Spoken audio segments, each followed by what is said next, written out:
voici donc dans la première vidéo du nouveau chapitre du thème 3 intitulé Transformation de l'Europe et ouverture sur le monde au XVIe et XVIIe siècle, avec le premier chapitre de ce thème, Le monde au temps de Charles Quint et Soliman le Magnifique. Je vais commencer par l'introduction rapide, puis le grand 1 qui est une partie magistrale du cours et qui achèvera votre première vidéo. Alors, voici une carte du monde au début du XVe siècle. Si nous avions été en classe, je vous aurais demandé quels sont les différents continents que vous auriez connus, ou en tout cas qui sont visibles à l'œil nu. Alors ici, on peut reconnaître l'Europe, on peut prendre la botte italienne, la péninsule ibérique, l'Angleterre, l'Irlande ou encore la Grèce et la Turquie actuelle. Par déduction, on aurait dit qu'ici, on se trouve en Afrique, alors l'Afrique du Nord, et ici, en Asie, alors on peut reconnaître par exemple la péninsule arabique, qui est assez bien représentée, mais par contre, ici, est-ce que nous parlons de la Corée du Sud? Est-ce que nous parlons de l'Inde? Bonne question. Nous aurions pu donc voir que les Européens au XVe siècle connaissent très bien l'Europe, puisque à l'œil nu, vous pouvez reconnaître les différents pays de l'Europe. Par contre, ils connaissent brièvement l'Asie. L'Afrique ressemble à peu près, on va dire, à l'Afrique du Nord actuelle. Vous pouvez bien voir qu'ils ne savent pas que l'Afrique s'étend beaucoup plus bas et que c'est un continent en fait beaucoup plus grand que l'Europe.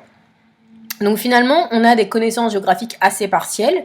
On connaît très bien l'Europe, mais on connaît très mal l'Asie et l'Afrique. Pour autant, on fait des échanges avec eux, mais ce ne sont des échanges que commerciaux et géographiquement, il y a encore de nombreuses choses qui ne sont pas connues par les Européens. Voilà, donc je vous avais mis l'introduction.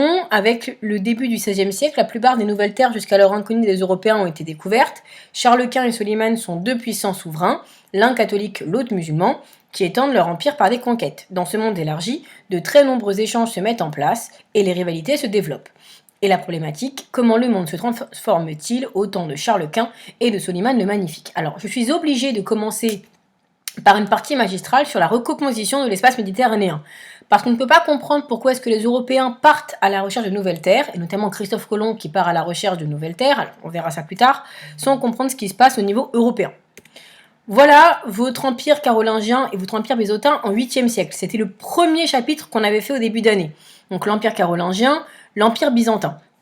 Cet empire byzantin, alors l'empire carolingien, il a disparu après Charlemagne, on l'avait vu.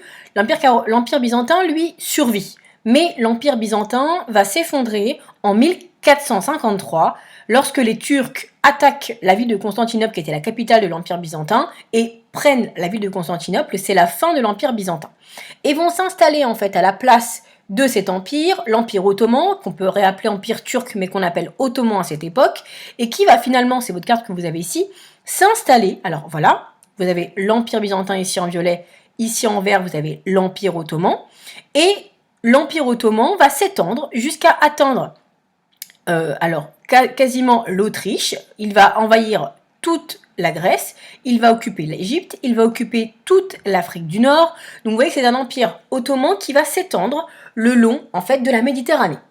Il est surtout connu, cet empire ottoman, sous un grand roi ottoman qui est Soliman le Magnifique et qui a pour but de conquérir l'Europe, puisqu'en fait il voit l'Europe et les Européens voient Soliman le Magnifique de la même façon, comme un empire à abattre, puisque c'est un empire qui a du pouvoir. Donc c'est un affrontement entre deux empires. Voilà Soliman le Magnifique. Alors Soliman le Magnifique, pourquoi? Parce qu'il appréciait surtout les beaux palais. Il y a des palais aujourd'hui que vous pouvez encore trouver en Turquie notamment, qui sont sous le règne de Soliman le Magnifique. C'est le surnom qu'on lui a donné. C'est un grand empereur très connu qui en fait a réussi à étendre l'empire ottoman. Vous pouvez maintenant donc noter la première partie, le petit a. Donc entre 1450 et 1550, l'espace méditerranéen connaît un certain nombre de changements et est recomposé. Donc le petit a, l'expansion de l'Empire ottoman. En 1453, les Ottomans s'emparent de Constantinople, qui devient Istanbul, tandis que l'Empire byzantin disparaît. Quelques années plus tard, Soliman le Magnifique, qui a régné entre 1520 et 1566, étend l'Empire ottoman dans toutes les directions. En Afrique, en Asie et surtout en Europe. Il contrôle aussi la plupart des routes commerciales en Asie. Les Européens deviennent dépendants des Ottomans par leurs échanges et leur approvisionnement en produits asiatiques. Dans les régions conquises, ils développent l'islam. Puisqu'en effet, problème. Ici, les Européens pouvaient échanger très facilement avec l'Asie ou avec l'Afrique. Désormais, si vous regardez, en fait, l'Empire ottoman occupe une très grande partie de la Méditerranée, en tout cas les contours. Donc si, par exemple, la France ou l'Italie ou l'Empire germanique veut échanger avec l'Afrique du Nord, il est obligé de passer par l'Empire ottoman. Idem pour l'Asie. Donc les Ottomans demandent aux Européens à chaque fois une taxe, une sorte d'impôt, que les Européens doivent payer pour faire passer les bateaux, faire passer les charrettes, pour faire des échanges, et inversement. Lorsque des marchandises arrivent d'Asie ou arrivent d'Afrique, on est obligé de payer une taxe pour récupérer les marchandises, ce qui fait que les Ottomans s'enrichissent, alors que les Européens, alors ils ne s'appauvrissent pas, mais en tout cas, ils sont dépendants des Ottomans. Va arriver face à Soliman le Magnifique, Charles Quint. Donc Charles Quint va récupérer ce grand empire qui comprend en fait une partie de l'Espagne, une partie de l'Italie et une partie du Saint-Empire romain germanique. Donc c'est un très très grand roi qui était en concurrence avec François Ier pour récupérer cet empire, et c'est Charles Quint qui va être choisi. Et Charles Quint va être celui qui va combattre Soliman le Magnifique pour essayer justement que les Ottomans ne s'installent pas en Europe, puisque si les Ottomans s'installaient en Europe, cela voudrait dire que les Ottomans auraient le pouvoir sur de nombreuses royautés, sur de nombreux royaumes, et que l'Europe serait réduite simplement à être vassale, je fais le lien avec l'ancien chapitre, des Ottomans. Donc voilà qui est Charles Quint, en 1519, il va affronter Soliman le Magnifique, notamment dans de nombreuses guerres, batailles, pour justement que l'Empire ottoman ne s'installe pas en Europe. C'est le petit b. Donc en 1492, les souverains catholiques espagnols achèvent la Reconquista. Effectivement, j'ai oublié de vous en parler, je fais un petit tour en arrière.